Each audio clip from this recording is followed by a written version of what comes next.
Mm. Buenos días y buenas tardes con aquellas personas que estén en Europa.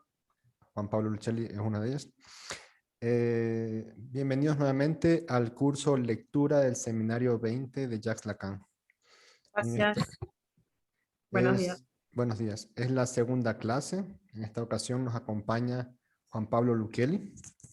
Como le decía hace un rato a Juan Pablo, es alguien que no he conocido en persona, pero que he conocido a través de su obra.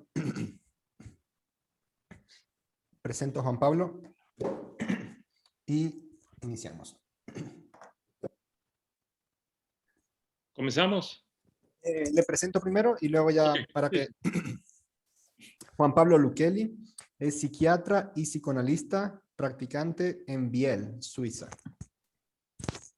Es miembro de la Escuela La Causa Freudiana y de la Asociación Mundial de Psicoanálisis, AMP. Es enseñante de la Antena Clínica de Ginebra, especialista en psiquiatría y tiene 3 doctorados: un doctorado en psicoanálisis en la Universidad de París 8, un doctorado en psicología clínica en la Universidad de Rennes 2 y un doctorado en filosofía en la Universidad de París-Sorbonne. Es autor de numerosos artículos y de muchos libros, de los cuales les recomiendo todos. Yo he trabajado personalmente la transferencia y el libro que escribió en relación a Claude Lévi-Strauss y Lacan. Nombro los libros que tiene. El último libro, hasta donde tengo entendido, es Autismo, ¿qué lugar para el psicoanálisis?, publicado en el No, 2018. el último es este. El objeto, cierto. Introducción al objeto A. Exacto. El último es la introducción al objeto A, que salió en el 2020. 2020 con prefacio de François Leguil. Con el prefacio de François Leguil. Luego, esperen, aquí está. El último libro, entonces, es la introducción al objeto A. Tiene también un libro escrito sobre el autismo, ¿qué lugar para el psicoanálisis?, publicado en 2018. Luego un trabajo en conjunto con Jean-Claude Milner y Slavoj Žižek en el 2018 que se llama Sexualité en travaux. Aquí está.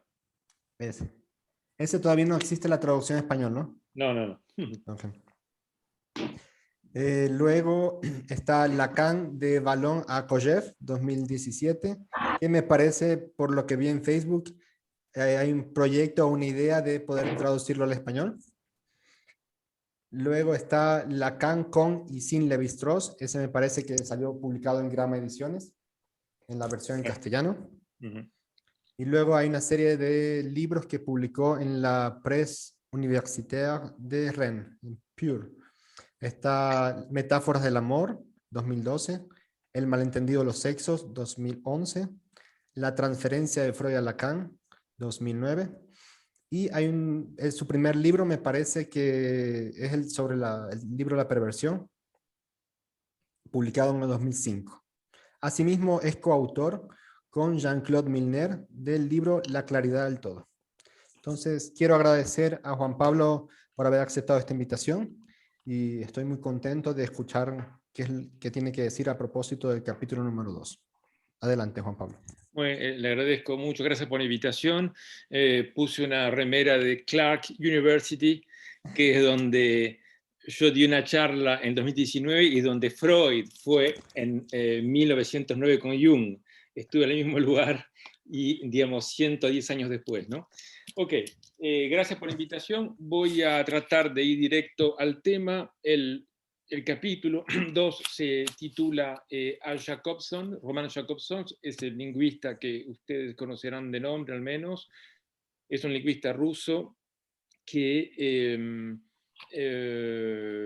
vivió en varios lugares. Es una figura clave de las ciencias sociales en el siglo XX, por supuesto. Es poco el creador de lo que se llamará luego la lingüística estructural y bueno, es un tipo absolutamente excepcional que justamente bueno, está presente en la charla con Lacan. No quiero imaginar qué pensaba Jacobson de lo que cuenta Lacan, qué es lo que entendió y qué entendieron los otros también, no sé, pero bueno, estaba aquí presente. La idea es bastante graciosa con respecto a Jacobson, porque Jacobson era amigo conocido de Lacan, es por intermedio de Claude Lévi-Strauss. En 1941, Lévi-Strauss va, a causa del antisemitismo, vivir a Estados Unidos, a Nueva York. Ahí encuentra a Jacobson en 1942. Y bueno, luego Lévi-Strauss, luego de la guerra, vuelve a París en 1948, ahí sí donde frecuenta a Lacan. Y bueno, hay una correspondencia importante, justamente les comento, de Jacobson y Lévi-Strauss, que salió hace un par de años. Y entonces, bueno, cada tanto Jacobson viene a París, y el problema es que Lévi-Strauss, el departamento era muy chico.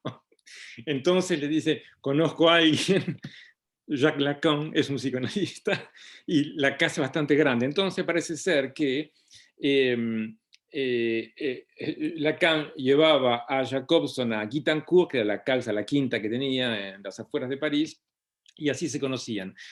¿Por qué al principio, página 23, empieza, me parece difícil hablar del lenguaje? Sin embargo, Jacobson, estás ahí, eso es lo que tú logras. ¿De dónde viene este tuteo? No lo sé, porque dos personas que se conocían mucho, Lévi-Strauss y Jacobson, se tratan de usted hasta la última carta, viendo cómo Lacan, que era de segunda mano, lo tuteaba. Bueno, quizás porque lo hospedaba, puede ser. Bueno, la cuestión es que la primera cuestión que evoca Lacan es cómo no hablar tontamente del lenguaje. Creo que ahí, en parte, todo está dicho, como si el seminario, en el sentido que cómo no hablar tontamente del lenguaje, ya que el lenguaje, por definición, se presta a la tontería. Esa creo que es la clave fundamental. La tontería no hay que tomar en el sentido negativo, peyorativo. Justamente lo que dice en el momento Lacan, se lo digo en español, ¿no? En el alimento se trata de lo mismo, de una suerte de necedad, es decir, de tontería, hay que traducirlo así, tontería, pero a la que el discurso analítico funda en su derecho. Dicho de otra manera, lo único que se puede decir realmente en el lenguaje es la tontería, y si hay alguien que le puede dar un lugar a esta tontería, es bien el discurso analítico. El discurso analítico está dicho del vamos para Lacan, así que es un poco el tema del que va a tratar. Todo esto frente a Jacobson, que era una especie de novelizable, digamos, era profesor en Harvard, contactos en el MIT, en fin, y en este momento, en ese momento de la charla, daba conferencias en el Collège de France, que es lo top en Francia, evidentemente, más que la universidad, donde los premios Nobel van a dar charlas, y ahí estaba invitado Jacobson, y Lacan asiste a esas charlas. Entonces, lo importante es decir, hay toda una especie de cosa que no tiene mucho interés, sin embargo, cito, es necesario alimentar la necedad, es decir, la tontería. Todo lo que se alimenta es por ello necio, tonto. No, seguramente que no. Y dice, tengo que decir más en esta sala donde se está en el restaurante y donde se imaginan que se alimentan porque no están en el restaurante universitario. Es un propósito que no tiene mucho sentido. El único sentido es que el restaurant universitaire en Francia es toda institución, porque, sobre todo en París, porque se come muy barato, y es ahí a tal punto que los lingeras se dice, ¿no? La gente, los homeless, muchas veces van a comer al resto porque justamente es barato. Y entonces, pero al mismo tiempo imagino que es el lugar, que lo quiere decir Lacan, donde los jóvenes crean una relación sexual, en todos los sentidos del término, vamos a decir. Así que bueno, creo que el juego de palabras está ahí, no tiene mucha importancia. Lo importante, en el lenguaje se dicen tonterías, y vamos a ver qué quiere decir esto, necedad, tonterías, y justamente se alimenta eso con el sentido, es decir, el sentido y el sentido van a ver ese sentido sexual, salvo que el psicoanálisis, discurso analítico, toma esto seriamente. y da a eso el lugar que corresponde, pero a la que el discurso analítico funda en su derecho. Página 23.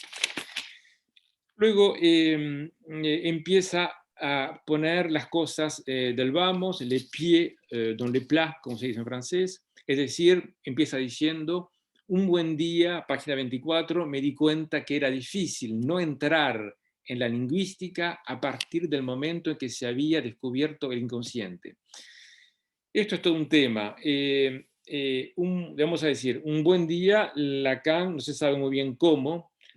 Para la pequeña anécdota, le pregunté hoy, porque no pensé en hacerlo antes, a la viuda de Lévi-Strauss, cómo se conocieron, por ejemplo, Lacan y Lévi-Strauss, porque eso no lo sé exactamente, es decir, en el 48, pero ¿por qué? ¿A través de quién? No lo sé. No me respondió todavía, cuando me responda se lo digo. Entonces, porque la conozco y bueno.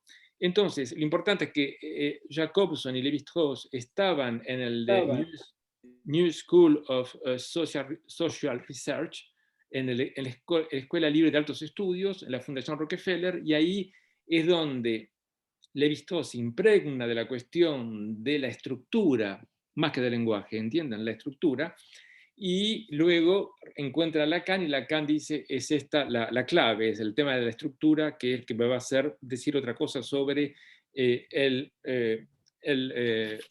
descubrimiento freudiano. Entonces, y ahí ya del vamos, una especie de objeción, de diferencia, de puesta en tensión, la idea de puesta en tensión es de Jacobson justamente, viene de la lingüística, dice, por lo cual dije algo que me parece, a decir verdad, la única objeción que pueda yo formular a lo que oyeron el otro día de labios de Jacobson, a saber que todo lo que es lenguaje pertenece a la lingüística, es decir, en último término, al lingüista.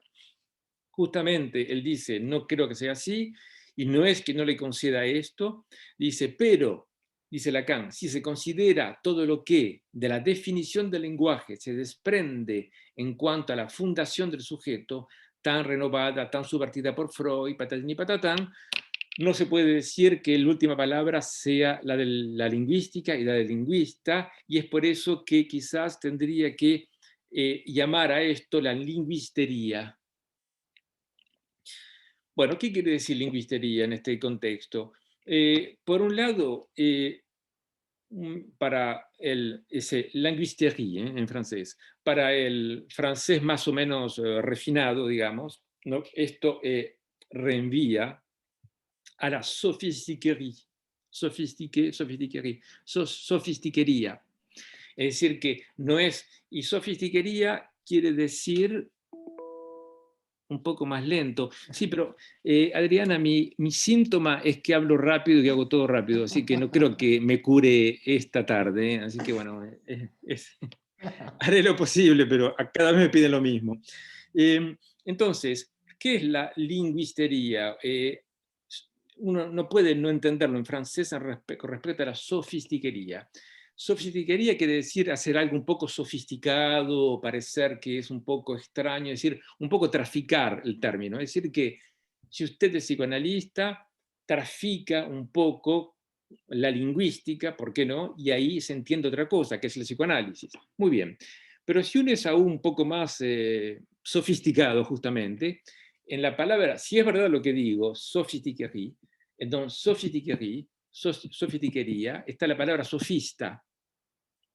Y, por supuesto, no puedo no aconsejarles el libro de Barbara Kazan, Jacques le Sophiste, donc Jacques por Jacques Lacan, el sofista. Entonces, en algún modo, el chiste linguisterie tiene su importancia con respecto a lo que eran los sofistas, y a tal punto que alguien respetable como Kazan, que fue nombrada al Instituto de Francia, etc., puede decir de Lacan que era una especie de sofista. Justamente creo que aún más vamos en el mismo sentido de este capítulo, que es el hecho de contestarle algo a la lingüística. Es un poco relativo, pero digamos así.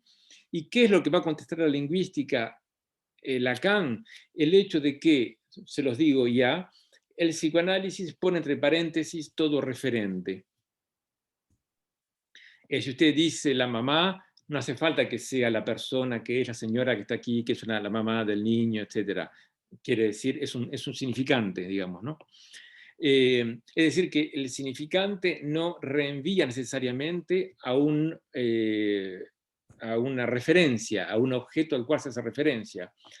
Les parece muy sofisticado quizás lo que estoy diciendo, pero mismo las corrientes cognitivistas de los años 90, 2000, plantean lo mismo. Es decir, que el lenguaje, en tanto función social, es una ficción.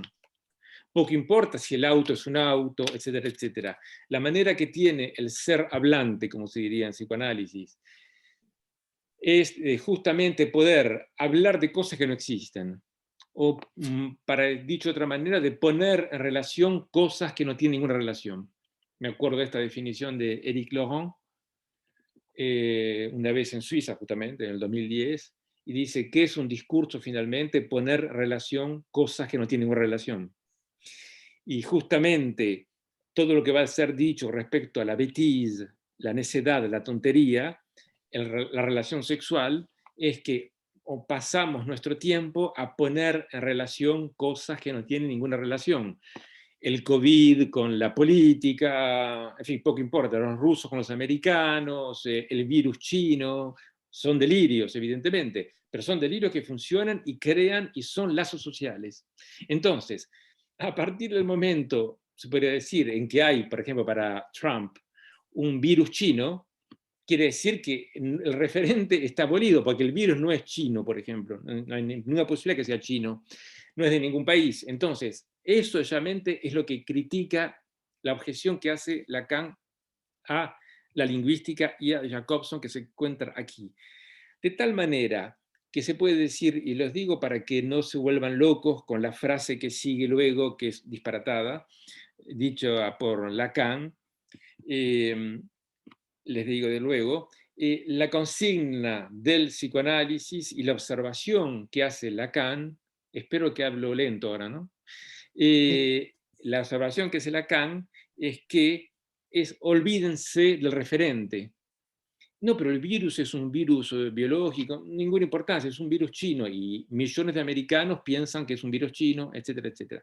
Entonces, la famosa frase casi absurda, dicho así, que se diga queda olvidado tras lo que se dice en lo que se escucha, lo primero que podemos decir es que se diga queda olvidado, es decir, olvídese del referente. No, pero lo que diga es absurdo en un análisis, ¿no? Diga lo que se le viene a la cabeza. Lo que digo es absurdo, no tiene ninguna importancia, dígalo, olvídese del referente, olvídese si lo que usted dice es una tontería, justamente, olvídese si lo que dice es una tontería, una necedad, ya que el discurso analítico va a darle su lugar, su buen derecho, su derecho a esta tontería que usted va a decir, que para uno no es una tontería. Como decía Oscar Mazota, el psicoanalista argentino, el primer lacaniano de América, de habla hispana, que dicho sea de paso, me permiten que lo diga, el otro homenaje no es la Clark University, sino que mañana se cumplen los 52 años de la primera charla de Mazota en el instituto, en la escuela de música de mi padre, porque se conocían, y en el 69 se llamaba Leer a Freud, y donde ahí habla de Lacan, ¿no? Entonces, lo que es importante es que hay del vamos la idea de Lacan, es decir, si la fundación del sujeto es la que dice el psicoanálisis, entonces la lingüística como tal no es que no tenga sentido, sino que el psicoanálisis aporta un bemol. ¿Ok? Creo que se entiende, más o menos. En cierto modo, porque yo cuando era joven quiero decir 25 o menos, yo estaba encantado con la lingüística, por supuesto, pero justamente mi tío, que es otra celebridad, que es Germán García, que murió, yo le digo una vez, charlando con él, le digo, bueno, la lingüística, el psicoanálisis es una especie de antilingüística, ¿no? Y sí, por supuesto que sí. Y como dijo una vez, si hablamos del fonema, por ejemplo, ¿entienden? Fonema, morfema, etc. El fonema en psicoanálisis se llama fordá. Es decir, no, eso es el fonema para el psicoanálisis. Para la lingüística es seguramente otra cosa, ¿no es cierto? Si ustedes, la lingüística es lo que hace oposición, el fonema, entre dos tipos de vocablos que dan un sentido diferente a la frase. Por ejemplo, aparentemente los finlandeses confunden B larga, con P, y entonces un finlandés puede decir bear, y quiere decir pear, es decir, pera, y está diciendo oso en realidad, y entonces no se entiende porque justamente el fonema no tiene un fonema diferencial entre B y P. Bueno, entonces, para nosotros el fonema es el fordá, ¿entienden? Es decir, la manera en que tiene el niño, no de simbolizar la ausencia de la madre y no sé qué historia, sino simplemente de hacer prácticamente como si la madre no existiera. Y justamente en el lugar del otro, de la ausencia del otro, de la ausencia real del referente que es el otro, puede articular un lenguaje. De ahí que puede haber virus chino, etcétera, etcétera. De la misma manera que hay fordá, hay virus chino. O a la inversa, si les parece. ¿Entiendes? Es decir, se crean cosas con nada. Y la famosa frase de Lacan, y vale la pena decirlo ahora, que dice, no hay relación sexual, con lo cual se hizo en gran parte famoso, en parte rico gracias a eso, quiere decir, sean astutos con respecto a esto, es verdad que hay una relación sexual, absolutamente, pero lo que está diciendo Lacan en realidad, y lo que hay que entender, es que en realidad toda relación es sexual. Si no, no vale la pena decir una relación sexual. Se dice una relación sexual porque toda relación es por definición sexual. El hombre y la mujer, lo fuerte y lo débil, lo blando y lo duro, etcétera, etcétera. Los rusos y los americanos, etcétera, etcétera. Entonces, ahí retoma. Mi decir que el inconsciente está estructurado como un lenguaje no pertenece al campo de la lingüística.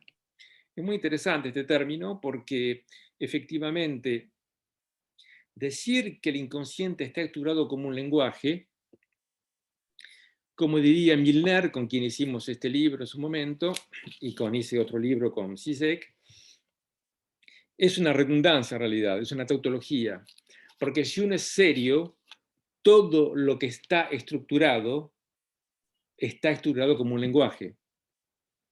Todo lo que es una estructura, en el sentido de la noción de estructura, las alianzas entre una parte de la tribu, un clan y el otro, el día y la noche, los significantes, etcétera, etcétera. Toda institución social, por definición, es una estructura, de manera que lo que está estructurado lo está como un lenguaje, salvo que este lenguaje no se agota en la noción que tiene la lingüística, que es una cosa más técnica, vamos a decir, con funciones diferentes, como describe Jacobson, justamente. Como verán, no estoy en la idea de hacer de Lacan la misa, ¿no? Hoy es la misa número 2 del seminario 20, no es eso. Trato de explicar, de dar un sentido a todo lo que esto significa, y dejo la misa para otras personas que les gusta dar misa, ¿no? Último tema, interesante también. Intercambiando con Milner, Jean-Claude Milner, con quien escribí estos libros, y que además es lingüista, por supuesto, hablamos con respecto al autismo, ¿no? Y lo que decía es algo muy interesante. Dice, habría que separar el lenguaje, o la lengua, digamos, perdón. Habría que separar la lengua de lo que Lacan llama la lengua. Les puede parecer una especie de sofistiquería, justamente, decir a la lengua qué significa esa tontería. En realidad no es tan tontería, porque en francés se habla de la lación. No creo que se diga en español, ¿no? La lación es cuando el niño empieza a decir vocablos, pero no dice nada, pero hace como los demás, la, y de ahí viene la lengua. ¿Comprenden? Entonces, Milner me decía lo siguiente: hay dos temas, es la lengua y la lengua. La leo, dice Sandra de Colombia. La leo, perfecto. Entonces, pega en español, pega, exactamente, gracias. Voy a anotarlo, la leo. Sí, exactamente, la leo, por supuesto. Hace 30 años que me fui del español, no me olvido las palabras. Entonces, hay dos términos. Hablando de la leo, me olvido del español donde se la lea, justamente porque es la... balbuceo no, creo que más bien la leo porque es para dar sentido al término de Lacan, que no es un disparate, dicho así, tiene que ver con algo técnico, que es el laleo, justamente, o la lación en francés. Entonces, Milner, lingüista, dice, hay dos posibilidades. Tiene usted o la lengua o la lengua. Es interesante, dice, porque es evidente que un Jacobson, que conoció bien Milner, por supuesto, toma partido por la lengua y no la lengua, no le importa lo más mínimo, lo importante es la lengua como institución, como relación, como leyes que cooperan, etcétera, etcétera, y no la lengua, mientras que es evidente que a partir de L'Etourdi, el atolondradicho, ¿no? Lacan opta no por la lengua, sino por la lengua. Dice entonces Milner, es interesante entonces que alguien como de Saussure, que es el que inventó todo esto, ¿no? En Suiza justamente, comenzó por la lengua y terminó con la lengua. Traté de buscar en los miles de libros que tengo en mi biblioteca, que es un obstáculo tener muchos libros porque cuando hay que mudarse es un problema, y además es un problema para encontrar un libro, ¿no? Entonces, traté de encontrar el libro de Starobinsky que se llama Les mots sous les mots, las palabras bajo las palabras, que es el descubrimiento que hace genial Starobinsky sobre en Ginebra, sobre los estudios de Saussure sobre los anagramas. Entonces hay todo un estudio de Saussure, el gran Saussure, de Saussure, sobre los anagramas y trata de poner en relación poemas y versos latinos donde hay una referencia de una cosa a la otra. Es decir, que, dicho de otra manera, de Saussure dijo el lenguaje es arbitrario durante, digamos, en su carrera, y termina en realidad diciendo no es arbitrario, hay una relación, hay la lengua. Es evidente que si Saussure, en lugar de fundar una nueva lengua, perdón, una nueva disciplina lingüística estructural, si hubiera comenzado a hablar de los anagramas, lo llevaban preso al psiquiátrico, por supuesto, ¿no? Dirían que está muy loco. Entonces, lo que hizo para quedar bien con la universidad, digamos, de Saussure, que por otro lado era un hombre riquísimo, con mucha fortuna, así que no necesitaba una universidad, pero a nivel de reconocimiento académico, dejó de lado los anagramas en un rincón, y saludos, pero en realidad lo que motivaba su interés por la lengua, se podría decir, por la lingüística, es estos anagramas, esta relación inconsciente, digamos, entre términos, etcétera, etcétera. Dicho de otro modo, y cito de nuevo a Milner para que entienda lo que quiero decir y lo que quiere decir Lacan sobre todo, ¿no? Uno podría decir que tiene dos posiciones, y en esto utilizo una terminología marxista. Ustedes saben que hay dos términos, que es la superestructura, y la infraestructura. Superestructura es lo que es un poco superficial, que es cambiante, y infraestructura es lo que es inamovible. Por ejemplo, el trabajo en nuestras sociedades es una infraestructura, el lenguaje es una infraestructura, los intercambios es una infraestructura, etcétera, etcétera. Quizás la diferencia sexual es una infraestructura, justamente, quizás.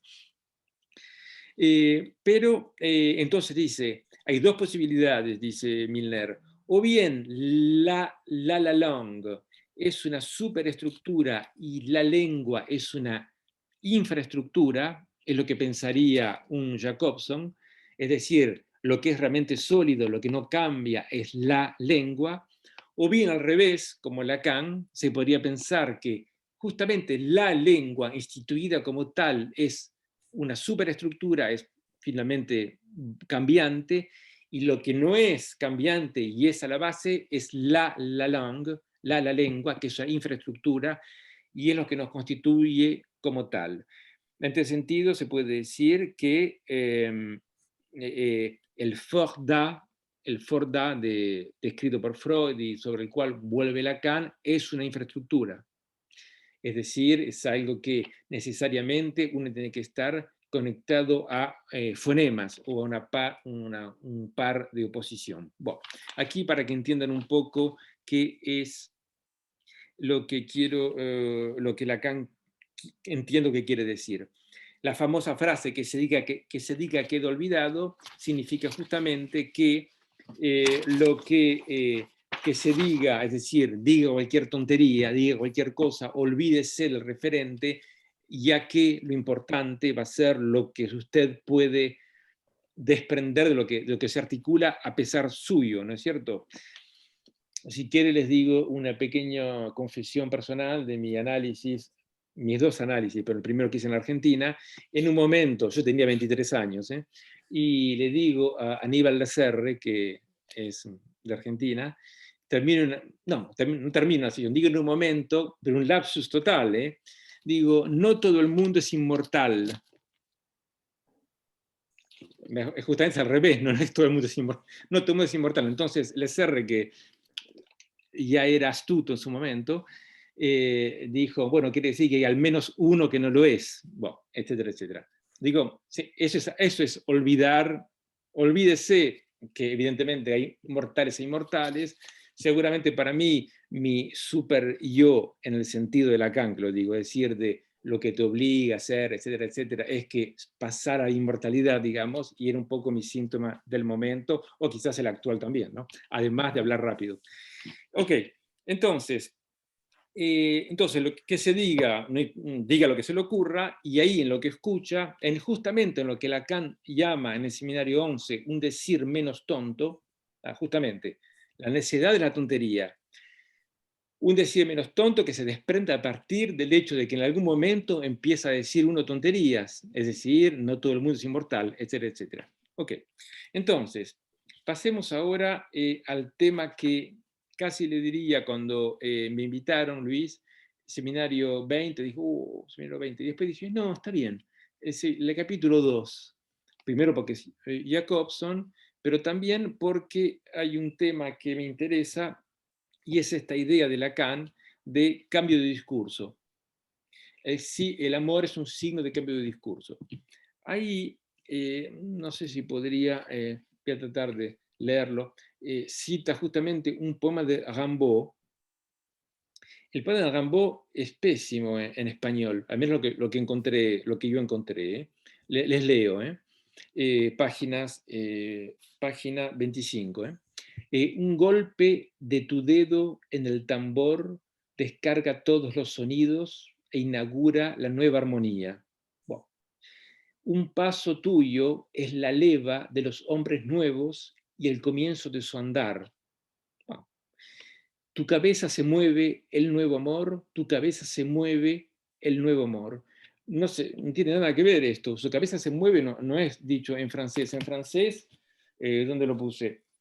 Si toman la Rimbaud, me permito, no para hacerme el vivo en francés, pero para à une raison, un coup de ton doigt sur le tambour de charge, tous les sons et commence la nouvelle harmonie.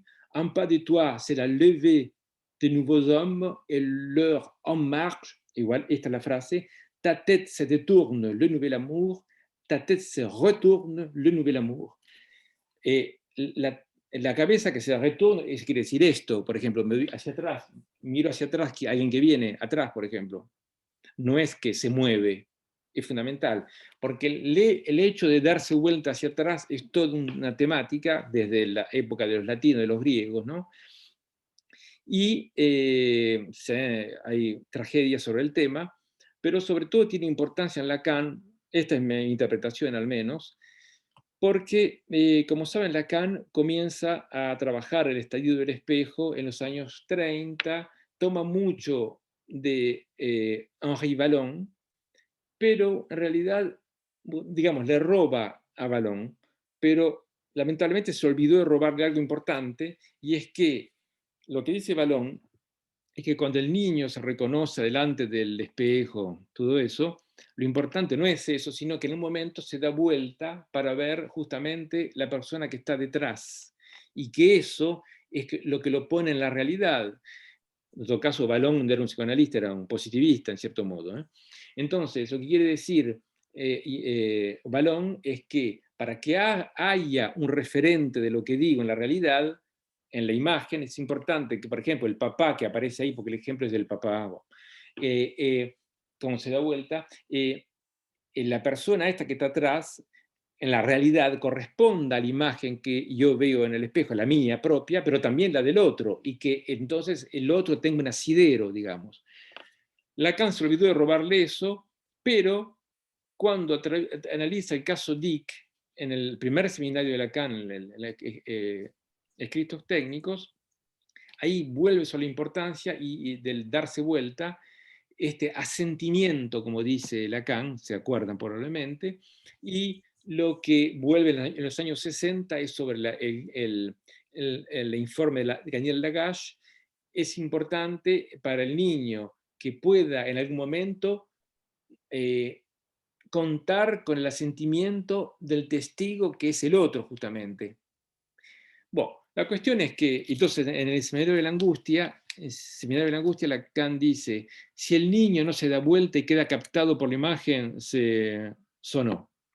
En Argentina se dice así. Está frito. Y lo que se descubrió en los años 90, en el cognitivismo y todo eso, es que justamente si el niño queda captado por la imagen y no comparte, es el autismo, justamente. De manera que la percepción de Lacan es perfecta, porque esto lo dice a propósito, por primera vez en el 54, a propósito de Dick, el caso de Melanie Klein, que es un autista, fundamentalmente. Mi interpretación, entonces, es que esta cabeza que se da vuelta, digamos, en el poema de Rimbaud, dice algo del asentimiento del otro, dice algo de la posibilidad de instaurar un tipo de discurso, y es por eso que lo que dice aquí, cuando hay un amor, cuando hay algo que cambia, cuando hay justamente, es importante la participación del otro, hay justamente un nuevo discurso. Y voy a explicar esto. Y lo que quiere decir es que, es para decir que antes y luego del amor, nada es lo mismo, todo cambia. ¿Entienden? Eso es lo que quiere decir. Y lo que está diciendo Lacan más precisamente es que cuando dice discurso, son los 4 discursos, por supuesto, obviamente. Cuando dice lo siguiente, dice, pues bien, diré ahora que de este discurso analítico, hay siempre alguna emergencia con cada paso de un discurso a otro. Cuando se dice cada paso de un discurso a otro, obviamente no se trata de un discurso periodístico, se trata de los 4 discursos de Lacan. He estudiado el tema cuando estudié Lévi-Strauss y hablé con un matemático y me decía que si uno tiene las 4 figuras de Lacan, los 4 términos, sujeto, saber, significante amo y objeto a, y que hay 4 lugares, el agente, el otro, la verdad, la producción, habría en total 24 combinaciones posibles, 24 discursos distintos. No es lo que hace Lacan. Lacan hace solamente 4 discursos. Entonces, ¿qué quiere decir la emergencia del discurso analítico de un paso al otro, de un discurso al otro? Quiere decir simplemente el paso del discurso del amo al discurso histérico, o al revés, y el paso del discurso de universidad al discurso del analista, que es lo que se trata aquí. Cada vez que usted pasa de un discurso al otro, hay emergencia al discurso analítico. Esa es la idea de Lacan. Y lo que digo es que es importante aquí ver que para Lacan hay 2 movimientos fundamentales, que es el movimiento del discurso del amo al discurso de histérica. Tomamos eso como, sigamos a Lacan, digamos.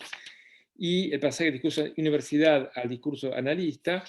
El primer pasaje del discurso del amo al discurso de la histérica se hace por regresión y el segundo se hace por progresión. del discurso de la universidad al discurso del analista. ¿Es que alguien tiene alguna idea de lo que significa aquí regresión y progresión? Es muy interesante porque viene de la lingüística justamente, y lo toma Lévi-Strauss también. Yo no sé cómo decirles esto, pero vamos a decirlo de la manera siguiente. Podemos decir cada vez que hay un paso, puedo explicarme luego, del tener al ser, del ser al tener, hay regresión. Y cada vez que se pasa del tener al ser, hay progresión. ¿Qué quiero decir con esto? Que cada vez que surge algo del amor, hay progresión. ¿Qué significa en Lacan el amor? Nada más y nada menos que reconocer que nos falta algo, justamente. Algo que está en el otro. El otro puede ser una persona, una mujer, un hombre, un analista, poco importa. Una causa, un ideal, etcétera, etcétera. Donde yo doy todo por este otro, vamos a decir. Eso es un cambio de discurso. Dicho de otra manera, yo puedo ser un universitario más o menos aburrido y de pronto, por alguna razón, divorcio, poco importa, termino en otro tipo de discurso. Es eso que es interesante, que el saber instituido no es la última palabra, justamente. Entonces, ¿qué significa entonces que hay un pasaje, de cada vez que un pasaje de un discurso al otro, hay emergencia del discurso analítico? Para mí, la única manera de entenderlo es lo que Lacan, pero también Miller, llama la metáfora del amor. En el seminario sobre la transferencia, Lacan analiza el banquete de Platón, y aquí es muy interesante, y aquí es donde en un momento dice que hay una metáfora del amor, y esta metáfora del amor, metáfora en el sentido de reemplazar un término por otro, ¿no? En metáfora del amor, lo que encontramos es que concretamente el tonto de Alcibíades, que se la cree, no sé si se dice así en Ecuador, termina dejando de lado sus pretensiones y se declara como amoroso, digamos, de Sócrates. Entonces es ahí donde tiene su importancia la metáfora del amor, y se puede decir que cada vez que hay metáfora del amor hay algo de la emergencia del discurso analítico, y al revés, cada vez que opera el discurso analítico hay algo del amor, de cambio, de una mutación de algún modo. Como personalmente detesto hablar el lenguaje lacanés sin dar ejemplos, gracias a Serge Coté, le debo eso a Coté, cuando alguien venía en París 8, ¿no? Hace 25 años, cuando alguien venía a decir, como dice Lacan, el significante del par del significante, Coté lo interrumpía enseguida y decía, deme un ejemplo clínico. Y si no, deje hablar tonterías, digamos, ¿no? Bueno. Entonces, tomemos un ejemplo de justamente de pasaje de un discurso a otro, de lo que Lacan va a llamar la rectificación subjetiva, y es el ejemplo, por ejemplo, de Dora, el caso Dora, lo que Lacan dice en un seminario, el primer paso en la historia del psicoanálisis. Si ustedes estudian y leen la intervención sobre la transferencia del 52 en los escritos, lo que dice Lacan es que en algún momento Dora se queja, como de costumbre, de que el padre quiere prostituirla, no quiere prostituirla, pero se podría decir así, es decir, la deja en manos del señor K para él mismo poder tener relaciones con la señora K. Lo que dice en un momento Freud, cuando se queja sin parar, y se queja y tose, ¿no? Dora. Entonces lo que dice es, lo que le dice Freud a Dora es, usted se queja de su padre, pero que se va con la señora K y lo deja con el señor K, pero usted mismo hizo todo para que esto ocurra. Efectivamente, Dora reconoce que participó activamente para que su papá y la señora K se encuentren, etcétera, etcétera. Entonces, este reconocimiento de una falta, digamos que la persona está dividida con respecto a su demanda, lo que se llama demanda en psicoanálisis, ¿no? sí, por supuesto, el padre se queja del padre, pero al mismo tiempo sí he participado, esta rectificación subjetiva es una emergencia ya del discurso analítico.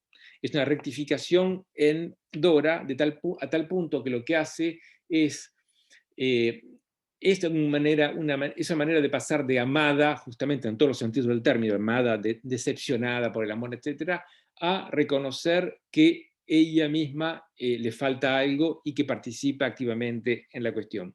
Se puede decir que este cambio en algún punto del discurso histérico al discurso del amo es una emergencia del discurso analítico y es un signo de amor. Por Freud, por el psicoanálisis, hacia el psicoanálisis, hacia lo que a ustedes se les ocurra, poco importa. Es amor a partir del momento en que el sujeto, como se dice, se reconoce como faltando algo, como que le falta algo, ¿no?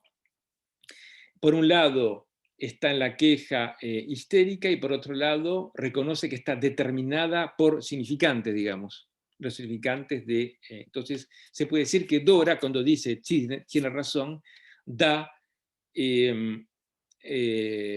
¿cómo se dice? Da razón al discurso analítico. Quisiera justamente mostrarles, para que me desvío apenas del seminario, si pongo compartir... no. Ahora sí, normalmente sí ya. Ya es ¿Se posible. puede? Sí. Ahora. Ahí. ¿Lo ven? Sí. Entonces, bueno, no quiero complicarlo con esto, pero justamente los complico, ¿por qué? Porque este gráfico del deseo, grafo del deseo, Lacan lo introduce justamente en el seminario sobre las formaciones del inconsciente en el 58, unos meses luego de que publique Jacobson justamente su texto en inglés sobre los shifter, es decir, sobre el código, mensaje, etc. Y un poco Lacan está impregnado de Jacobson cuando él trata, salvo que lo usa a su manera, obviamente, ¿no? Cuando usa este gráfico del deseo. Lo que quiero decirles es que aquí Dora se puede decir, cuando reconoce que, por un lado, sí, ella se queja del padre y quiere prostituirla, y por otro lado, sí, también es verdad, participó activamente a que esto ocurra, que está dividido el sujeto con respecto a su demanda. Es decir, las dos cosas son verdad. Se queja del padre y tiene razón, y al mismo tiempo participó en el tema. Y que en cierto modo esto responde con un cierto goce o fantasma, y es por eso que la famosa frase que ustedes escucharon decir, supongo, en la misa lacaniana, ¿no? El fantasma oculta en realidad el objeto de la pulsión. Nadie sabe qué quiere decir, pero es bueno que alguien sepa qué quiere decir. Alguna gente sabe qué quiere decir. Justamente acá tenemos un ejemplo.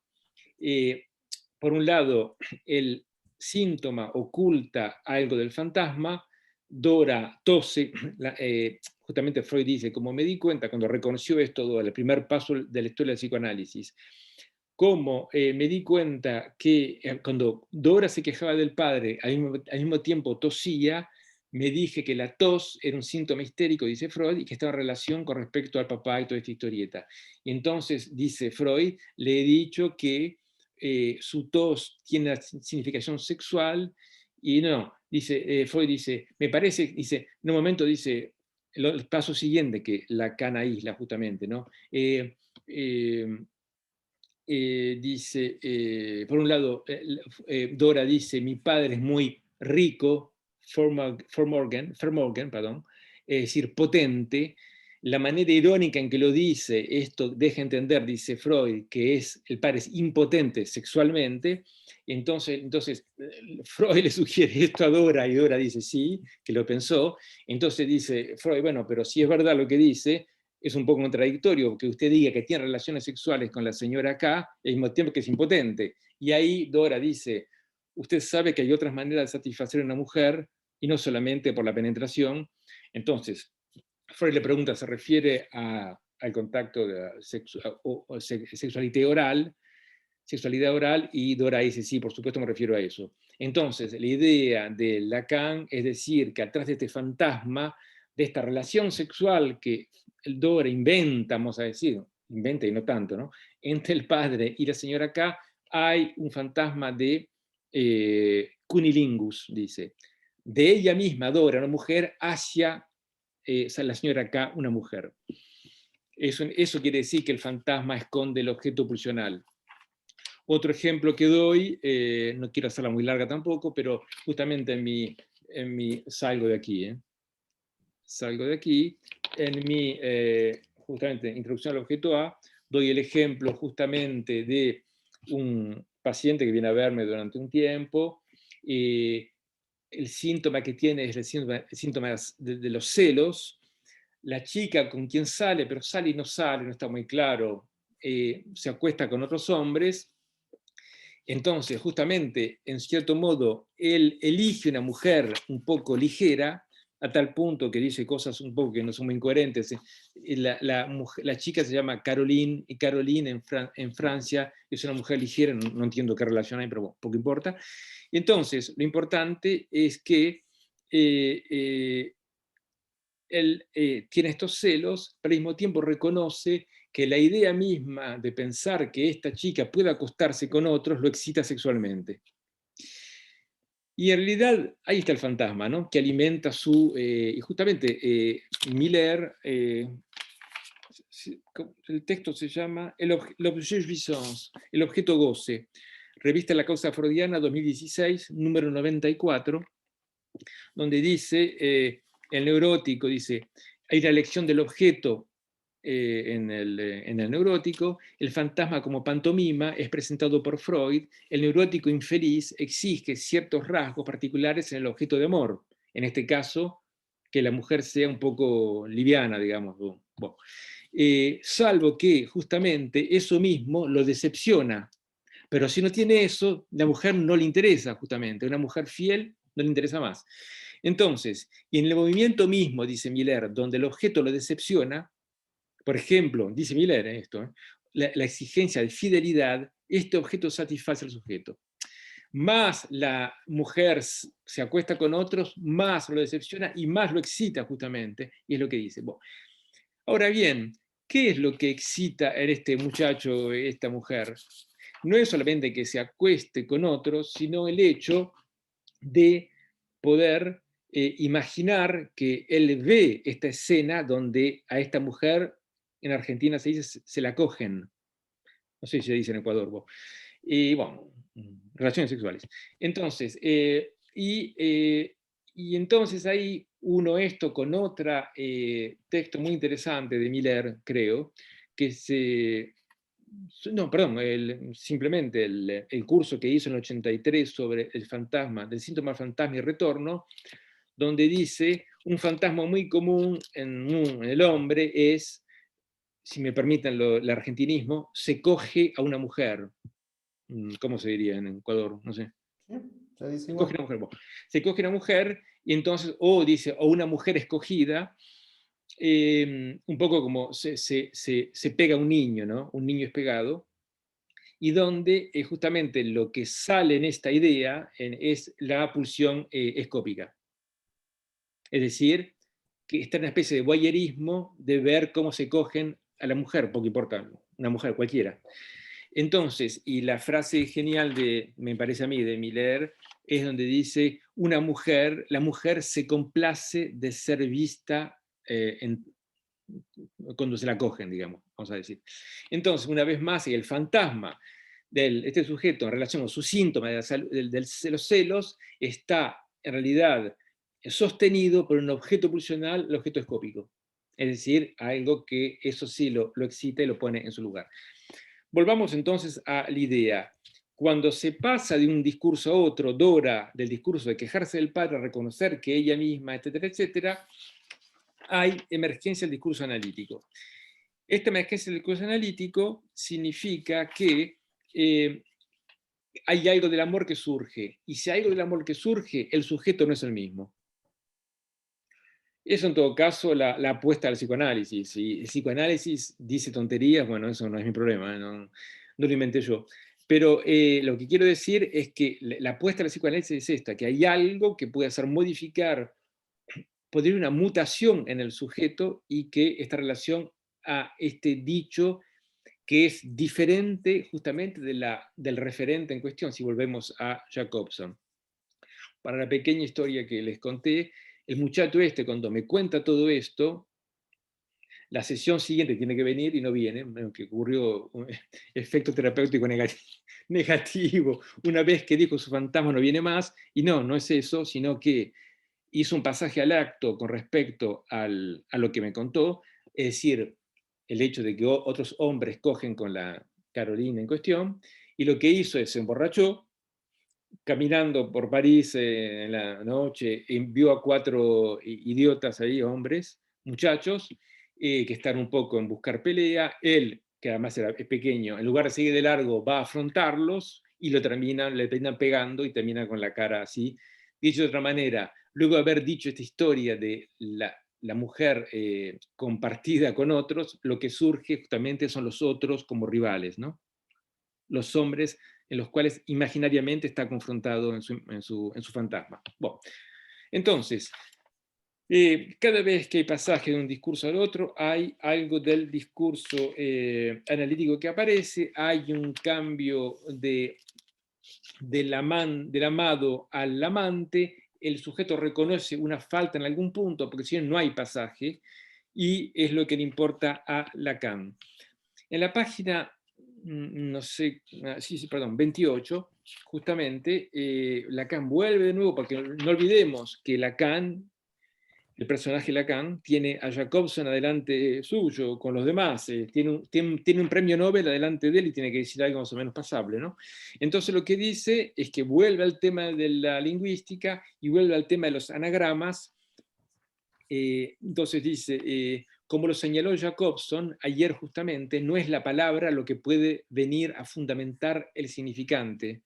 Esto es interesante porque Jacobson lo dice muy al principio, esto dice, sí, se critica a un lingüista, dice, sí, el lingüista, no poco importa quién, dice, la palabra fuera el átomo mínimo, la palabra del lenguaje, la gente se comportaría como un afásico. Por ejemplo, nadie podría decir café sin decir feca. Por ejemplo, en Argentina dice un feca, quiere decir un café, puesto al revés, ¿no? Entonces, evidentemente se puede jugar con los términos, y entonces la palabra café no es la unidad básica del lenguaje. Aquí quería, entonces Lacan vuelve sobre el significante, fundamenta el significante como lo que justamente esta relación a la barra dice, y no al referente, el café con respecto a lo que significa el café, por ejemplo.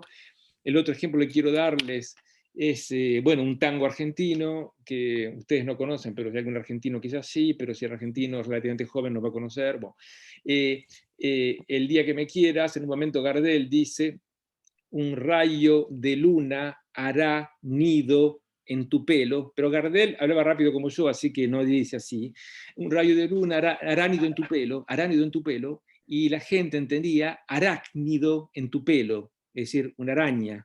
Entonces, eso es el lenguaje para Lacan, ¿entiendes? Esa es la lengua, vamos a decir.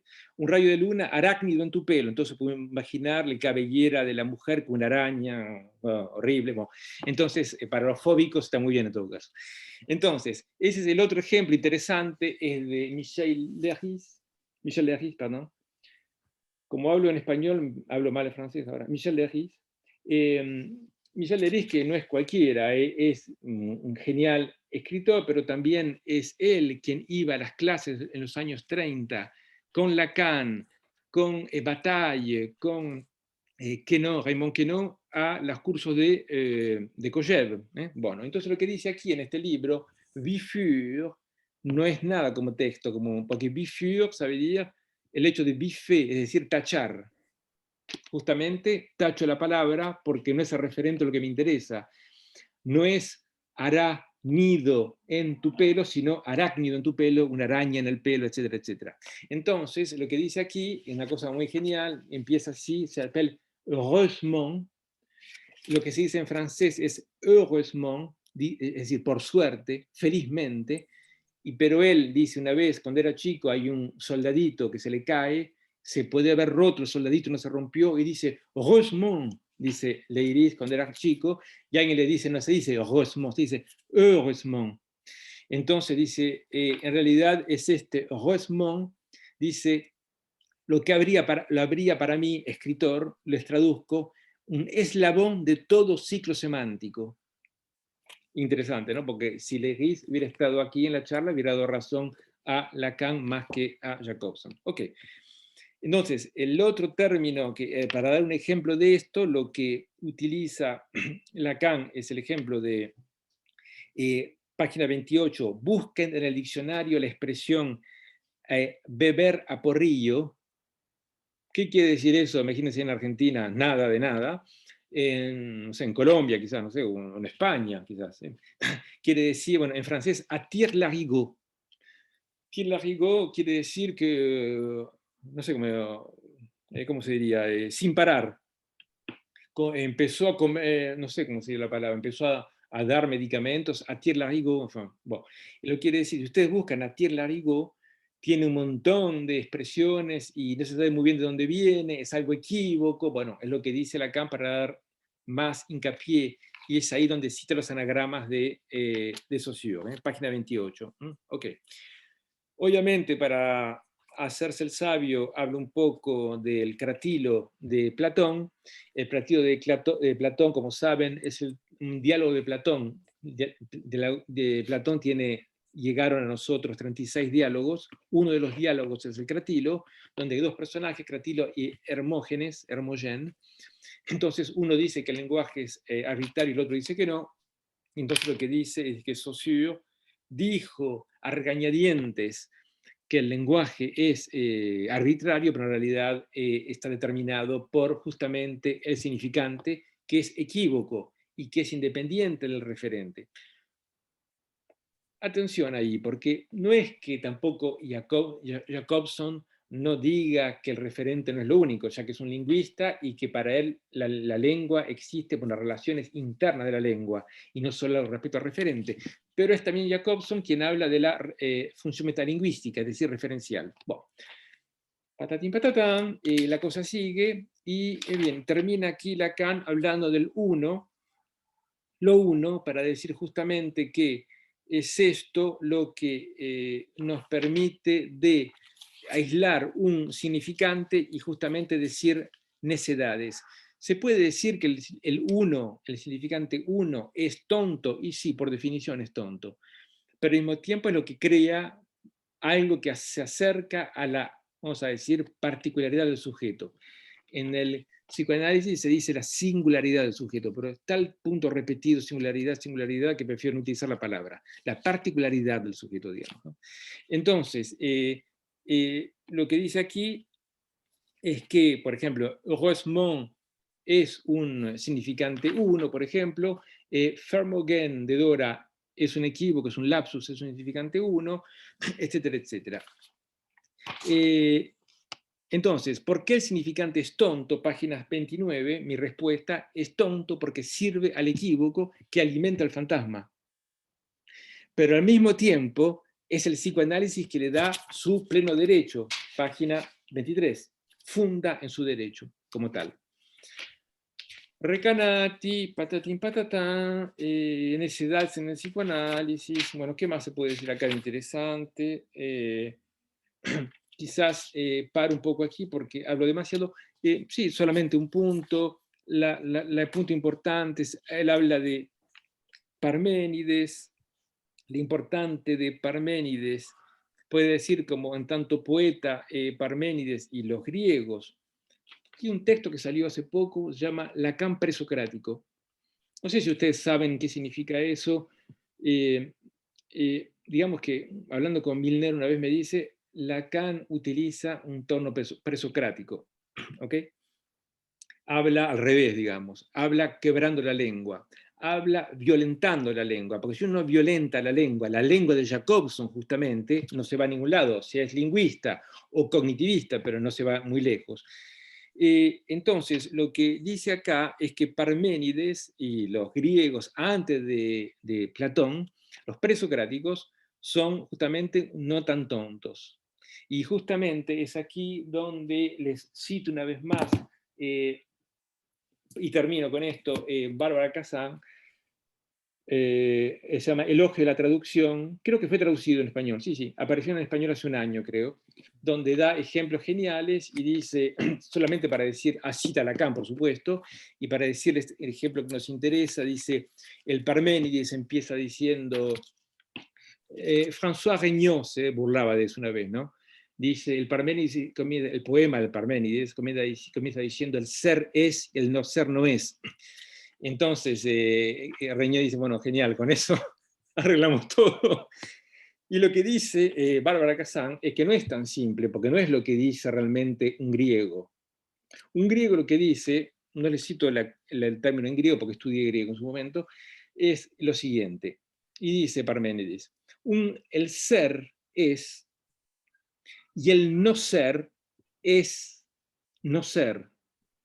Lo cual es muy problemático porque significa que el no ser es. ¿Y cómo puede ser que el no ser sea? Bueno, eso es Lacan, vamos a decir. Es decir, que ahí mismo, donde alguien dice, no todo el mundo es inmortal, yo a los 23 años, y ahí estaba diciendo que el no ser es algo, justamente. Se puede decir así. Muy bien, paro aquí porque si no hablo de hace una hora y bueno, si hay preguntas. Muchísimas gracias, Juan Pablo, por su exposición, marcada por ese ritmo de rapidez, pero al mismo tiempo tantas referencias. Me parece muy interesante su estilo, y algo que me gustó mucho es, ya lo había escuchado antes en otros momentos, ese estilo que tiene de no hacer una misa de un seminario de Lacan. No es que hoy vamos a hablar sobre el Salmo, etcétera, y ya, sino usted toma una clase y en función de eso examina cada detalle, el contexto, y me parece muy interesante y muy rico, que proporciona una lectura diferente al seminario. Si tienen preguntas, me parece que es el momento para hacerlas.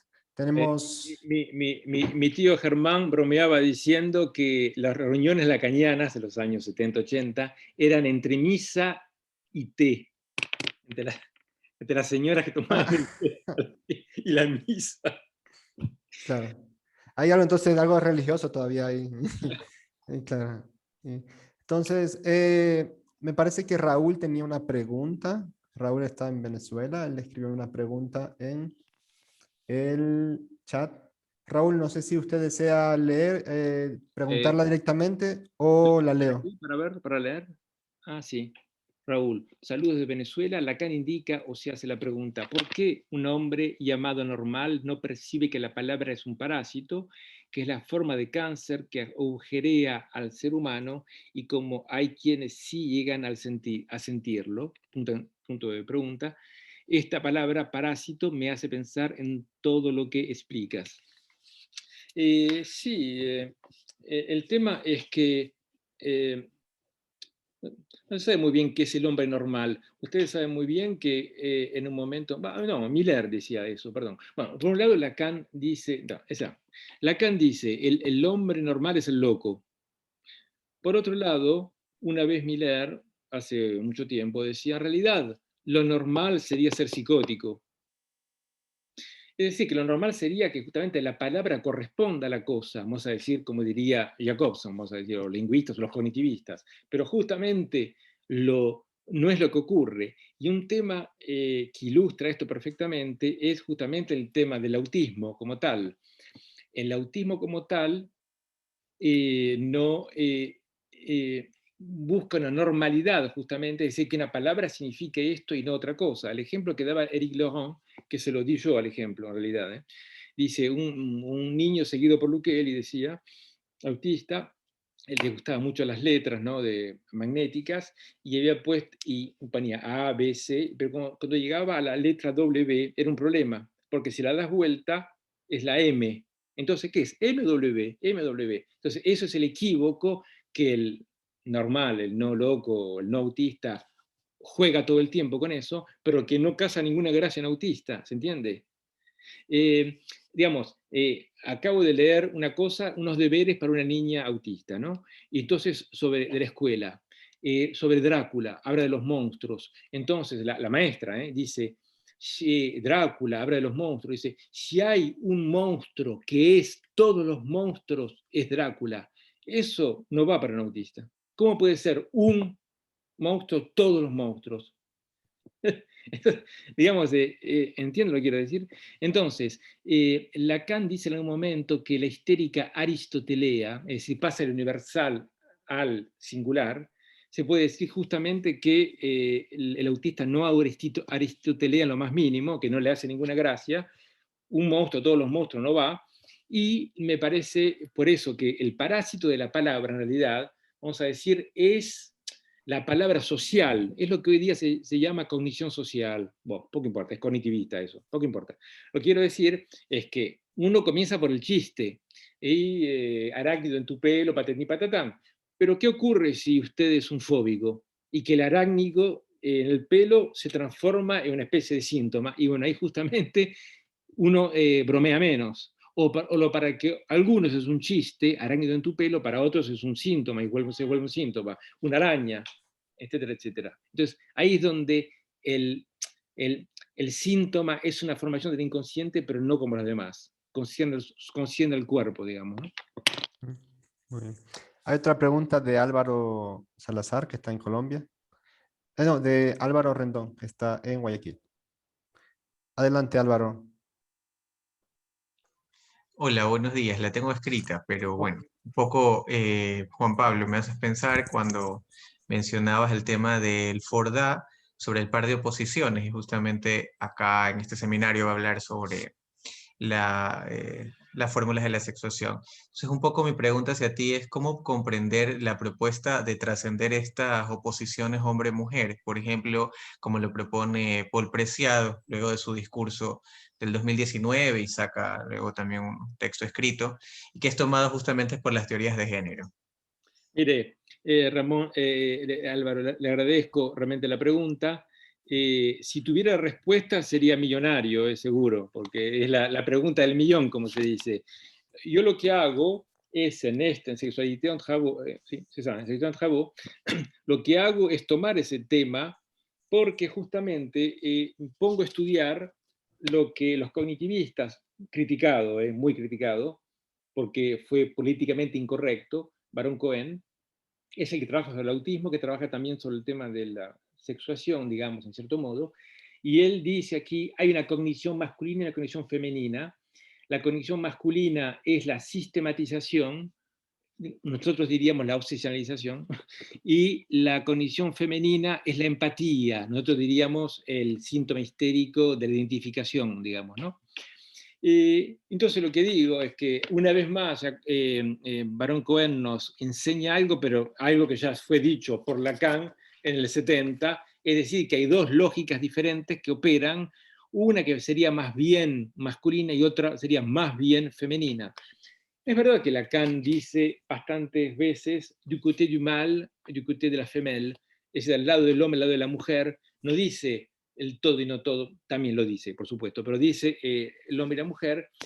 La pregunta es complicada. Yo en este texto justamente critico a Clotilde Leguil, porque en un libro que es interesante, que se llama El ser y el género, Clotilde Leguil dice... no, critica a una feminista, Wittig, y dice, no se puede abolir como tal, abolir se dice, ¿no? La ¿Sí? diferencia entre hombre y mujer, porque las significantes hombre y mujer son las condiciones del inconsciente. Yo entiendo a eso, no se metan con papá y mamá. Y yo no sé si en 2021 podés sostener eso, ¿comprendes? Porque en última instancia, cuando en estos dos lógicas de la que habla Lacan, aquí, los dos lados, no es ni hombre ni mujer, dice hombre y mujer, pero en última instancia no es ni hombre ni mujer. Cuando habla de San Juan de la Cruz es un hombre, y sin embargo es una lógica más bien un poco dice perversa por momentos, pero que es un otro goce, etcétera, etcétera. De manera que es hiper problemático. Y el problema es que si usted como psicoanalista lacaniano empieza a decir, no, el hombre y la mujer es fundamental, ya está en la Biblia, ahí es como una especie de, no sé cuál sería la palabra, de viejo retrógrado, digamos, ¿no? No sé, yo diría incluso, si lo piensa, no lo diga. pero porque habría que estar un poco en la cita de la civilización hoy día, donde el sexo fluido, patatín patatán, hoy soy hombre, mañana soy mujer, entonces papá y mamá, y bueno, cuando papá y mamá eran jóvenes funcionaba, ahora ya no funciona más papá y mamá. Cuando no hay ni papá ni mamá, cuando hay dos mamás, dos papás, o ni una sola mamá.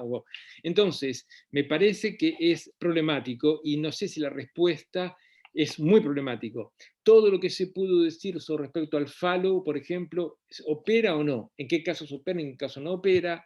¿Entienden lo que quiero decir?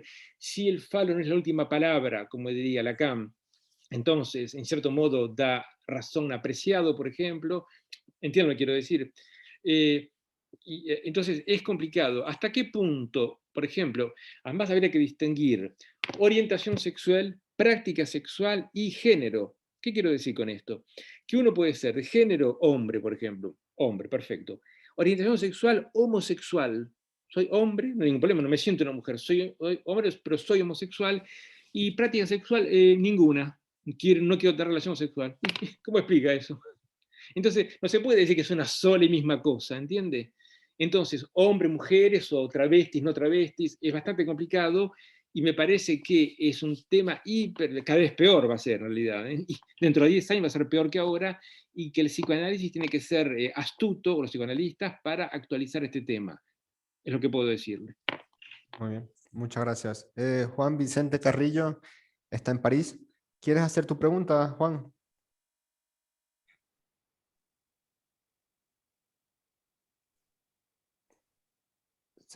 Adelante, Juan. No se te escucha. Tienes el micrófono abierto, pero no. Ujú. Ahí tal vez, a ver. Problemas técnicos. Ok, leo tu pregunta. Juan Vicente entonces dice, hola, muchas gracias por su intervención. Lacan en radiofonía dice, si Saussure no publica los anagramas que descifra en la poesía saturniana es porque estos tiran abajo la literatura universitaria. La canallería no lo vuelve tonto, es porque no es analista. Y Juan Vicente pregunta, ¿No lo vuelve tonto? es porque no es analista. La canallería no lo vuelve tonto, coma, punto y coma, es porque no es analista. ¿Por qué habla de canallería? Bueno, no sé por qué habla de canallería. Lo que corresponde es lo que les dije antes. Si de Saussure hablaba de los anagramas, te invitaba en el hospital psiquiátrico, digamos, ¿no? Porque es un delirio. Entonces prefiere fundar una nueva ciencia más bien que hablar de los anagramas. Si bien lo que piensa en realidad son los anagramas, la idea de Lacan, evidentemente, es que se es menos, paradójicamente, se es menos, es como respecto al hombre normal, se es menos tonto y menos canalla, justamente, cuando se escucha otra cosa más allá de lo que la lengua como tal dice, es decir, cuando se escucha el significante, por ejemplo, en los versos saturninos, latinos, etc. Entonces, me parece que es eso la importancia y es un poco el vuelco, que es por eso que es radiofonía, que Lacan hace en los años 70, donde profundiza, si bien empezó con el lenguaje, terminó con la lengua. Entonces, la lengua son los anagramas, y eso es lo que es ser menos tonto y no canalla, digamos. Interpreto eso así. Okay. Tengo una pregunta, Juan Pablo. Siguiendo la recomendación que Serge Coté le dio a usted, ¿qué ejemplo clínico se podría dar a propósito de la lengua para entenderlo un poco mejor? No, pero la lengua, digamos, en teoría, en permanencia, no, en permanencia. Lo que ocurre es que en permanencia deslizamos entre la lengua y la lengua. Todo el tiempo estamos hablando sobre esto. Por ejemplo, muchas cosas que uno dice, lo dice en una sola frase, como si fuera una sola palabra, con realidad habría que descomponerlo, etcétera, etcétera. Entonces, el ejemplo que les di, los dos que les di, es arácnido en tu pelo. Eso es lo que no es que Gardel cante eso, es que la persona que lo escucha escuche la araña, digamos, ¿entiende? Eso es lo que lo hace. O también el heureusement de Leiris, es decir, ahí donde habría que decir la lengua. Heureusement, la lengua dice, entiende heureusement y dice heureusement. ¿Y qué es lo que queda? Entonces, esta relación primera a un significante, heureusement, vermogen, lo que se les ocurra, y que opera sin ningún punto más de conexión, digamos, esta especie de eslabón que edifica todo el resto, que es determinante, genial como este tipo, Leiris, dice las cosas casi como Lacan, eslabón de todo un ciclo semántico, S1 significa. Es impresionante. Eso es lo que aparece como ese vocablo, como siendo la lengua. Y en realidad uno habla a partir de la lengua, si bien en un momento alguien le dice, no se dice así. Ah, perdón, sí, se dice la, etcétera, etcétera. ¿Entiendes? Muy bien. Hay otra pregunta de Martín Bertea, que está en Argentina. Adelante, Martín. ¿Se escucha? ¿Qué tal? Sí. Bien. Juan Pablo, te quería preguntar, voy a tratar de formularla, a ver si puedo ser claro. Cuando hablas de esta cita de Lacan de que se diga, que quede olvidado, hay una otra cita en la página 31 que me parece que habla de la asociación libre. Sí. Y con todo esto que venís diciendo de la pérdida o de olvidarse el referente, Sí. me pregunto ahí cómo opera la interpretación para que el análisis no se transforme en un juego de palabras y de equívocos constantes, ¿no? Es decir, porque también habilita eso. Exacto. Y qué parámetros, si se puede decir así, se podrían tener en cuenta al lado del analista para que justamente no transformar en lo que un paciente va diciendo en un juego de palabras desde lo que pueda resonar en el lenguaje mismo, ¿no? Que podrían ser múltiples. Porque eso, Exactamente. bien. Te agradezco. Y lo otro, ¿qué es? No sé si estará en la traducción así, yo tengo la traducción de Paidós. Sí, Lacan habla de significancia acá. ¿Qué página es? En la página 28. Ok, al final. Ok.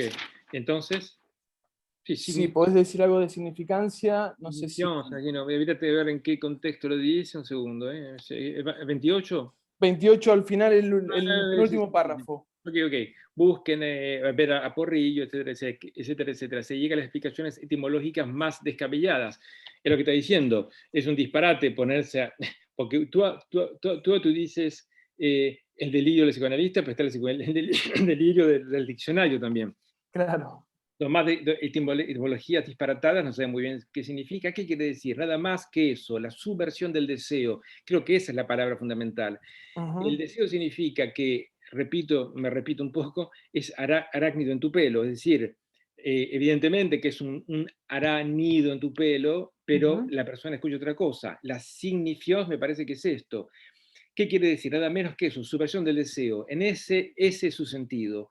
Por el tonel agujereado de la significancia se desparrama a porrillo, a tirlarigo, ambok lleno de significancia.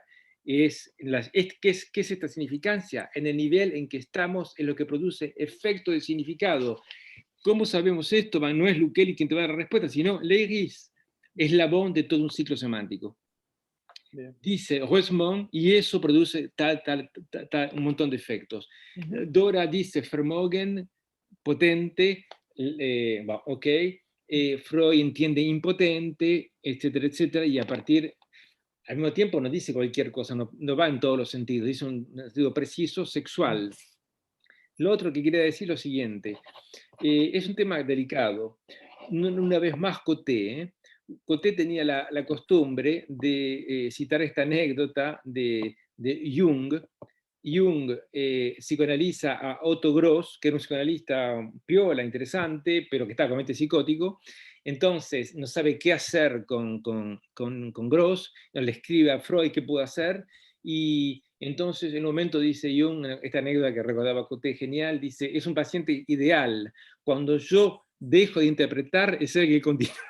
Es el que continúa. Entonces, si uno no es psicótico, no se va en todos los sentidos tampoco, ¿no? Bueno, y la otra anécdota de Coté es que como yo publiqué la transferencia de Freud a Lacan, le dije una vez, porque yo controlaba con él, y le digo, voy a escribir otro libro, la interpretación de Freud a Lacan. Me dijo, no se mete en eso. Y es verdad, es complicadísimo ponerse a decir qué es una interpretación. Es decir, hay que tener huevos, digamos, para decir, la interpretación es tal y tal cosa. No se sabe, es caso por caso. Y es tal interpretación que voy a dar de tipo alusiva va a funcionar, sí o no. De ahí que el control es importante, etcétera, ¿no? Tenemos otra pregunta de José Altamirano, colega de Quito. Adelante, José. Hola, muchas gracias, Juan Pablo. Lo que te quería preguntar es algo sobre tu último libro. Creo que en Introducción al Objeto A, Sí. tú planteas que hay una necesidad de Lacan de pasar de retomar, más bien dicho, la indicación de Wallon sobre el viraje de la cabeza que hace el niño, que no lo pone en el estadio del espejo. Y creo No. que tú señalas eso, de que él lo retoma solamente en las observaciones del informe de Lagache. Sí, exacto. Entonces, quería saber un poco por qué señalas eso, no recuerdo bien. Y porque, digamos, es una pena que Lacan no haya citado eso en el 38. Lo retoma con el caso Dick en el 54, pero no dice que da vuelta a la cabeza, pero está implícito porque en el ¿cómo se llama? El esquema óptico está la mirada del otro, ¿se acuerdan? Está el sujeto barrado, esa es una mirada, digamos, la del sujeto, y después el ojo que está aquí, que es la mirada del otro. Si el otro confirma que lo que estoy viendo es tal y tal cosa, por ejemplo, mi propio cuerpo, ahí puedo asumirlo como propio cuerpo. Pero no es una metáfora de lacanianos, nada que se le parezca. Sí, para un niño, una mesa, por ejemplo, una mesa sirve para comer, para hacer deberes, para dibujar. La función social de la mesa se la da el otro, no está en el diccionario. ¿Y qué ocurre cuando usted no tiene esta función social de la mesa en el autismo? Y bien, el niño, en lugar de usar la mesa para dibujar, etcétera, va a acariciar la superficie, por ejemplo, porque no tiene ninguna significación esa mesa, no es una función social. Entonces, me parece que Lacan da una importancia fundamental en el 60, 61, 62, etcétera, a esta darse vuelta. Yo creo que a partir de las supervisiones que él hace de la gente que trabaja con niños, me parece a mí, recordemos que Kanner en ningún momento habla de la mirada, del contacto visual en el autismo. Me parece que es un punto fundamental para Lacan en los años 60, y que es a partir de ahí que él deduce el objeto A. Y en algún momento en los escritos, lo cito, página, no me acuerdo, 55, dice este intercambio de miradas fundamental que ha aislado, donde justamente el objeto deviene evanescente. Mi hipótesis en el libro del objeto A es que Lacan nunca hubiera deducido el objeto A si no fuera a partir de este dato fundamental, es decir, esta deducción del objeto A partir del objeto imaginario, es decir, lo que se desprende de la simple imagen. Muy bien. Muchas gracias, Juan Pablo. Seguimos un poco más, Juan Pablo, con unas preguntas. Un par de preguntas más. Sí, Sí, perfecto. hola. Sandra, Sí. hay una pregunta antes por Ok, el chat y luego ya te doy la palabra. vale. Lo que pasa es que estaba un poquito amarrado a lo que había preguntado Adelante, sí, adelante el entonces. compañero y es chiquito, porque también en el estadio del espejo, Lacan habla del júbilo del niño, ¿sí? Del júbilo ante la imagen. Me parece importante dar vuelta como acto, pero lo pensaba en una palabra que trae Juan Pablo también, algo del consentimiento, ¿sí? Si hay algo allí del consentimiento a este otro como otro simbólico, ¿no? Que precisamente decías, allí cuando el niño no da vuelta, no consiente al otro como tesoro de significantes, queda atrapado en la imagen, que es lo que pasa en el autismo. Entonces pensaba si por ahí algo más se podía amarrar entre el júbilo, ¿no? Que toca el cuerpo, y este consentimiento como acto de dar vuelta. Justamente, Si le podías agradezco. hablar algo más en relación a No, eso. la pregunta es fundamental. Lo que dice Lacan, página 42 y 142 de la angustia en francés, pero bueno, es, si el niño se da vuelta, sonó, se terminó, está loco. él dice loco, pero bueno, es el autismo, digamos, ¿no? Yo diría que no utiliza la palabra consentimiento porque con el tema ahora de, con el tema de Me Too y todo eso, lo que dice Lacan es asentimiento, que viene de un tal Cardinal Newman, poco importa. Y ahí dice una palabra interesante, una frase interesante. Lacan dice que este otro al cual el niño se da vuelta sea un personaje en particular, lo que quiere decir, el padre, nos importa muy poco, es anecdótico, dice. No tiene ninguna importancia, puede ser una madre, poco importa.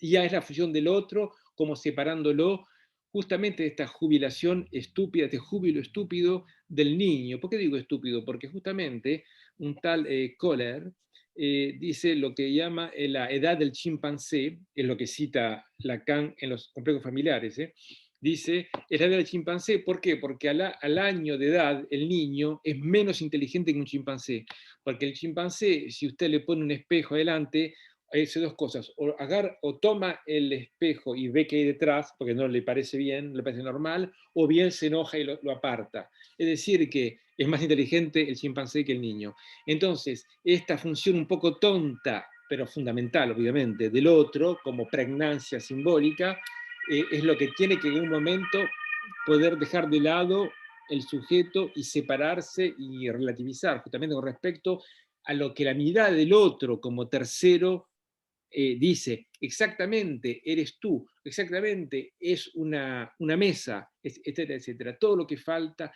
Y lo fundamental es que esta mirada del otro puede ficcionalizar, volver ficción una parte, cualquier término, ¿entiende? Y es la función justamente de que se ocurre en el autismo. Los cognitivistas llaman eso la funcionalidad del objeto, y es muy interesante porque son bastante astutos los cognitivistas, no crean que son tontos, y dicen, por ejemplo, que se examina a un niño, por ejemplo, el niño sabe jugar, sí o no, para el autismo. Acuérdense que Lacan dice que Dick no sabe jugar, es lo que dice interesante de Lacan, ¿no? Y dice, pero no solamente hay que ver si sabe jugar con un autito, si tomo un teléfono portátil, ¿sabe jugar al autito con el portátil? Es decir, ¿sabe reemplazar en una ficción el autito con un teléfono celular? ¿Sí o no? ¿Autista? No. ¿Entiende? Sí, entonces no es autista. Es terrible esto, si se entienden. A tal punto referente tiene que ser aniquilado, vamos a decir, muerte de la cosa, lo que dice Lacan, ¿no? Que es necesario que justamente que el niño sea normal, entre comillas, pueda jugar al autito con cualquier otra cosa que no sea un autito. Bueno. Ya para ir finalizando, un comentario de Raúl y una pregunta de Andrea Zúñiga. El comentario de Raúl dice, no me quedó claro lo de los 24 discursos. Me hace pensar que puede existir un orden o una secuencia. Por ejemplo, el primer discurso puede ser aproximado en su esencia al síntoma y el último muy identificado al objeto o un discurso psicótico. No sé si entendí bien. Sí, sí. Sí, tiene sentido lo que dice. Lo de los 24 discursos no lo dije yo, es un matemático que sabe lo que habla. No me puse a contar las posibilidades que hay, pero creo que si usted toman los 4 términos y con los 4 lugares da 24 posibilidades, y nadie se le ocurre que haya 24 discursos. Es verdad que el primer discurso se parece más al discurso del amo, es decir, ¿qué quiere decir? El discurso del inconsciente. Es el Vermögen de Dora. Dora dice, mi padre es potente. ¿Qué quiere decir que es impotente? Sí, pensé en eso. Eso es el discurso del amo. Y el discurso analista, obviamente, pone como imposibilidad misma al objeto A como lo que no puede ser simbolizado. Y es con eso que funciona el analista, una especie de irreductibilidad de la cura analítica. En algún momento no significa todo esto más nada, precisamente. Y es ahí donde el análisis puede terminar, en cierto modo, ¿no? Muy bien. Y para terminar, Andrea Zúñiga de Colombia nos comenta si nos podría dar la referencia del autor que escribió el libro La palabra bajo las palabras. Starobinsky. Es un tipo genial, se murió. Jean Starobinsky. Starobinsky. L'Encre de la Melancolía. Sí, y busqué durante horas el libro, no lo encontré. Está un poco agotado, así que sería bueno que lo encuentre, y es fundamental, es muy importante. Y por último, ¿cómo poder hacer para acceder a sus libros? ¿Dónde se pueden comprar? Mire, no sé, Amazon tiene todo. Amazon. Amazon tiene todo. Okay. Andrea, ¿ibas a decir ¿Está algo? traducido al español? No. Juan Pablo, hola. No, lamentablemente No, no. quería Tengo saber si un está libro traducido. tengo un solo libro traducido, es el de Lacan Lévi-Strauss. Lo demás voy a hacerlos. El autismo lo vamos a traducir con amigos de Colombia y en México. De acuerdo. Muy bien. Muchísimas gracias, Juan Pablo, Gracias. por haber aceptado este espacio. Gracias a ustedes. Su estilo rápido pero fulminante me pareció importante para entender de otra manera lo que Lacan plantea en esa clase y no que sea una simple misa, como usted dice. Entonces, muchísimas gracias. A los demás participantes del curso, les propongo, la próxima cita es el lunes, el 19, y la invitada es Rusana Jacobian de Montreal. Muchas gracias. Adiós. Gracias. Muchísimas gracias. Chao. Chao. Chao. Chao, chao. Gracias. Gracias.